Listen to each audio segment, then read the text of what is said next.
Assalamualaikum warahmatullahi wabarakatuh.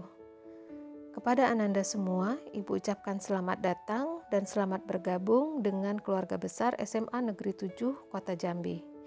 Izinkan Ibu pada kali ini untuk memberikan materi tentang sekolah penggerak. Berikut ini mari kita bahas sedikit tentang sekolah penggerak. Apa itu sekolah penggerak? Sekolah penggerak adalah program sekolah yang diupayakan untuk mewujudkan visi pendidikan Indonesia dalam mewujudkan Indonesia maju yang berdaulat, mandiri, dan berkepribadian melalui terciptanya pelajar Pancasila.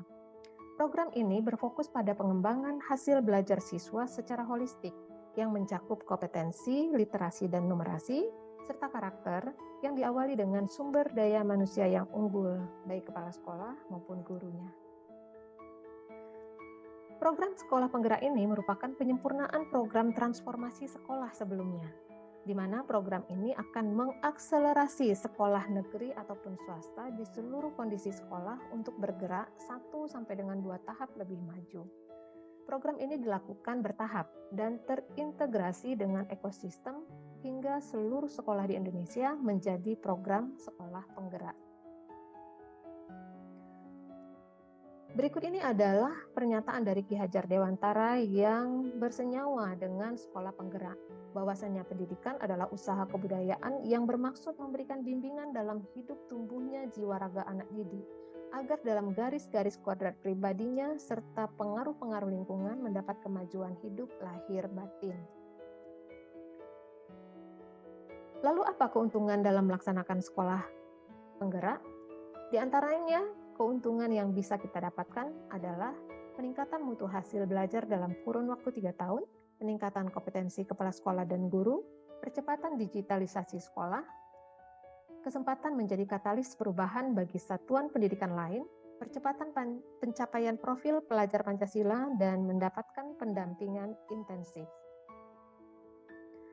Sekolah penggerak merupakan pembelajaran dengan paradigma baru, di mana pembelajaran ini dirancang berdasarkan prinsip pembelajaran yang terdiferensiasi sehingga setiap siswa belajar sesuai dengan kebutuhan dan tahap perkembangannya.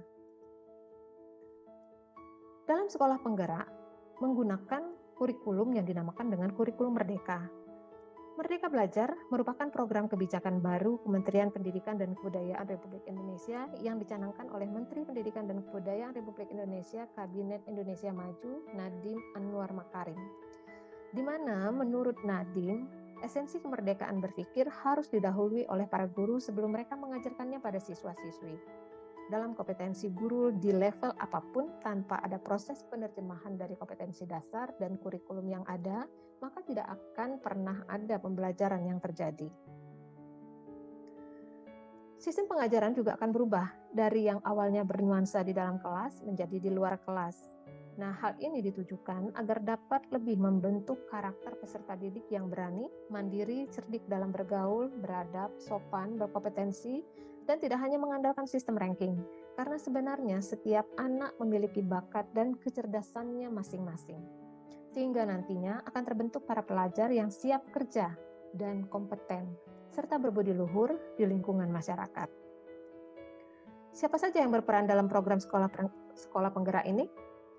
Ada banyak yang terlibat di dalamnya, mulai dari pemerintah daerah, pelatih ahli dan pengawas, kepala sekolah, komite pembelajaran guru, dan siswa. Selanjutnya bekerja sama dengan komite orang tua dan mitra lainnya. Dan dibantu dengan platform teknologi sebagai pendukung utama. Kemudian kita lihat profil pelajar Pancasila. Hal ini mencakup 4 hal, mulai dari definisi, kegunaan, penerapan, dan proyek. Mari kita lihat definisinya. Profil pelajar Pancasila merupakan profil lulusan yang bertujuan menunjukkan karakter dan kompetensi yang diharapkan diraih dan menguatkan nilai-nilai luhur Pancasila peserta didik dan para pemangku kepentingan, di mana profil pelajar Pancasila ini terdiri dari 6 dimensi dengan penjabaran elemen di masing-masing dimensinya. Yang pertama yaitu beriman dan bertakwa kepada Tuhan Yang Maha Esa serta berakhlak mulia. Yang kedua berkebinekaan global, yang ketiga bergotong royong, 4 mandiri, 5 bernalar kritis, dan yang keenam kreatif. Adapun kegunaannya adalah upaya untuk menerjemahkan tujuan dan visi pendidikan ke dalam format yang lebih mudah dipahami oleh seluruh pemangku kepentingan pendidikan, sehingga bisa dijadikan sebagai kompas bagi pendidik dan pelajar Indonesia dalam segala pembelajaran, program, dan kegiatan di satuan pendidikan yang bertujuan akhir ke profil pelajar Pancasila. Selanjutnya, penerapan profil pelajar Pancasila di sekolah adalah dengan profil pelajar Pancasila yang merujuk pada karakter dan kemampuan yang dibangun dalam keseharian dan dihidupkan dalam diri setiap individu pelajar melalui budaya sekolah, pembelajaran intrakurikuler, kokurikuler, maupun ekstrakurikuler. Terakhir adalah proyek penguatan dalam profil pelajar Pancasila, di mana di sini merupakan unit pembelajaran yang terintegrasi, baik pengetahuan dan keterampilan. Kompetensi yang dipelajari dari setiap mata pelajaran berpadu dan melebur, tidak dipisahkan lagi mana yang merupakan bagian dari mata pelajaran agama, PPKN, Bahasa Indonesia, dan mata pelajaran lainnya. Selanjutnya, apa saja yang perlu disiapkan guru untuk dapat menerapkan proyek penguatan profil pelajar Pancasila? Di antaranya yaitu pengelolaan jam pelajaran dan kolaborasi guru, pengaturan agar alokasi jam mengajar guru tetap sama, menyiapkan sistem dari perencanaan hingga penilaian, kemudian membuat sistem pendokumentasian proyek untuk dapat digunakan sebagai portofolio, serta kolaborasi dengan narasumber pengayap proyek, baik itu masyarakat, komunitas, universitas, praktisi, pengelolaan dan pengelolaan waktu serta kegiatan. Kemudian tugas daripada Kemendikbud adalah menentukan tema untuk setiap proyek yang diimplementasikan di satuan pendidikan, pemerintah daerah, dan satuan pendidikan. Merancang muatan lokal berupa proyek berdasarkan tema yang ditetapkan, kemudian mengembangkan menjadi topik yang lebih spesifik dan kontekstual di satuan pendidikan. Adapun tema dapat berubah setiap tahun. Ada 7 tema yang bisa dipilih oleh satuan pendidikan, yaitu perubahan iklim global, kearifan lokal, Bhinneka Tunggal Ika, bangunlah jiwa dan raganya, suara demokrasi, berekayasa dan berteknologi untuk membangun NKRI, serta kewirausahaan. Kemudian ada fase. Apa ini fase? Bahwasanya pada sekolah penggerak tidak mengenal istilah kelas. Pada sekolah penggerak lebih dikenal dengan istilah fase yang terdiri dari fase A sampai fase F. Bisa juga disebut sebagai tingkatan. Untuk tingkat SMA berada pada fase E dan F. Fase E untuk kelas 10, fase F untuk kelas 11 dan kelas 12. Adapun prinsip pembelajaran dirancang dengan mempertimbangkan tingkat pencapaian peserta didik, kebutuhan belajar, dan mencerminkan karakter dan perkembangan mereka. Yang kedua, dirancang dan dilaksanakan untuk membangun kapasitas belajar peserta didik untuk menjadi pembelajar sepanjang hayat.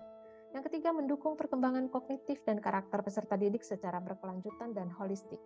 Yang keempat, relevan, dirancang sesuai konteks kehidupan dan budaya peserta didik, serta melibatkan orang tua dan komunitas sebagai mitra. Yang kelima, berorientasi pada masa depan yang berkelanjutan. Dengan demikian, berakhir sudah uraian singkat materi tentang sekolah penggerak. Semoga Ananda semua bisa memahaminya. Jika masih belum memahami, bisa mengajukan pertanyaan melalui email yang Ibu cantumkan pada sesi ini. Terima kasih sudah memperhatikannya dan mempelajarinya. Sekali lagi Ibu ucapkan selamat bergabung dengan SMA Negeri 7 Kota Jambi. Selamat belajar dengan giat dan berkolaborasi dengan semangat dengan mengedepankan karakter-karakter baik agar menjadi profil pelajar Pancasila. Sekian dan terima kasih. Wassalamualaikum warahmatullahi wabarakatuh.